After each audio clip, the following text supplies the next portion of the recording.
Let me share with you an experience my family had in December of last year when we were visiting my parents and my siblings who still live in the Southeast. My grandmother, who suffered from Alzheimer's, died while we were there. And she was in her 90s and for the most part lived a good life. And of course, she, like any of us, had her challenges in life, her ups and downs. Her memorial service was held at her home church near the house where she lived for so many years. What was interesting to me is that as we were leaving the cemetery, the cars that were carrying our family stopped by two houses that sat beside one another. One of those houses was the house where my grandmother lived for many years, and the other was where my dear Aunt Pearl Hartman lived. After alerting the new residents that there would be several people kind of walking around their yards taking pictures, we just stopped and we just looked and we began to reminisce. Though it had been some time since we had been there, scores of memories flooded our minds. Many of us talked about the rich experiences we had there, going back and forth between those two houses on holidays and other times when we would just simply visit or just spend the night. We recalled many of the wonderful meals that we had there. Some parts of our conversation began with, "Do you remember that time at Grandma's house when?" Or, "Patrick, do you remember that time when you broke this?" Yes, many delightful memories. I was telling my wife that those houses looked much smaller now than they did when we were kids. But regardless, there was something about those times that reinforced the idea that we had a place to belong. We had a place that we could call our own. It was a place in which we could rest, and a community that was familiar to us. It was a place where we experienced some good times. It was a place where we experienced some bad times. It was a place where there may have been disagreements and at sometimes arguments. It was a place where our families could come together to encourage one another when life was hard. It was a place where there was deep love shown. Now, my family does not come from generational wealth, but those two houses on that small plot of land off of that U.S. highway provided another kind of wealth of resources for us. It provided my family a sense of well-being and identity. Now, of course, many of you may have very different experiences. Perhaps some of you moved around quite a bit growing up. Despite the diversity of our experiences in this room, I would be willing to place a wager, a very small wager, as I mentioned, we didn't come from generational wealth, right? That many of us had a place that gave us a sense of belonging, a place that we can call home. My guess would further be that we are doing what we can in our power, those of us in this room, to make our own homes a place of fond memories for ourselves and for those we love. Now, I hope we can all agree that the ability to attain quality housing plays a big part in establishing a home. If we long to make memories for our families and treasure these experiences for ourselves and our loved ones, then we can suppose that many others would want something similar for themselves and those that they love. But we need to be aware that this is not a very simple matter for so many people in our immediate area and certainly in our country and around the world, to find the kind of adequate housing that can promote their well-being and their flourishing. I don't think it's a stretch to say that we do have a housing crisis in this country. We have a crisis when there is a shortage of affordable housing, which would be roughly 30% or less or so, according to HUD, of a family's income. As some statistics point out, that because of the rising housing costs and stagnant wages, slightly more than half of all poor renting families in the country spend more than 50% of their income on housing costs, and at least in that same group, 1 in 4 spends more than 70%. We have a housing crisis when America's national housing policy effectively increases the inequality amongst the rich and poor. Large benefits are given to affluent homeowners, There are smaller benefits given to middle-class homeowners, and most renters who are disproportionately poor receive no benefits at all. Therefore, housing costs consume more and more of a family's income. We have a housing crisis when we know that the number one indicator of health outcomes of people is heavily dependent upon one's zip code. It is staggering to realize how strongly someone's health, longevity, and overall well-being can be influenced by where she or he lives. This issue is bigger than just mere life expectancy. It extends to access to care and overall quality of life. And this is all directly affected by where one lives. Now, of course, those in this room are going to be informed that these are notoriously complex and difficult issues. And there are many converging factors. But I think we cannot deny the significant role that adequate housing or the lack thereof plays in many of the social issues that are affecting people and communities across this nation. I think we should care. And I think we do care. And that's indicated by your participation and attendance in this room tonight. These are big issues. These are national issues.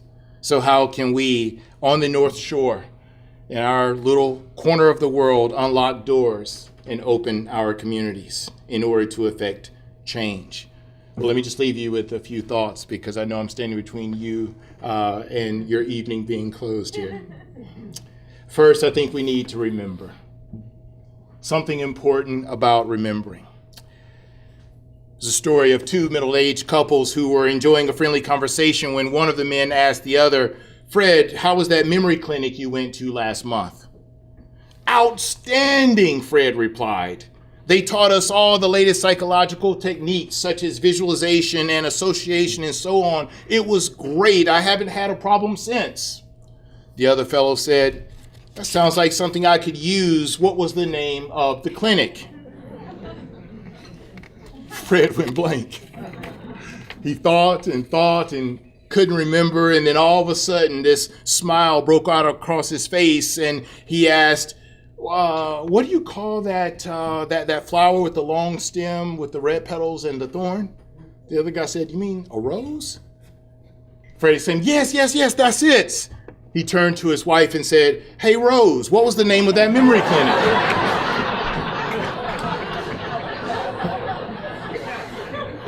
You see, some of us at times need a little more help remembering things that should be evident.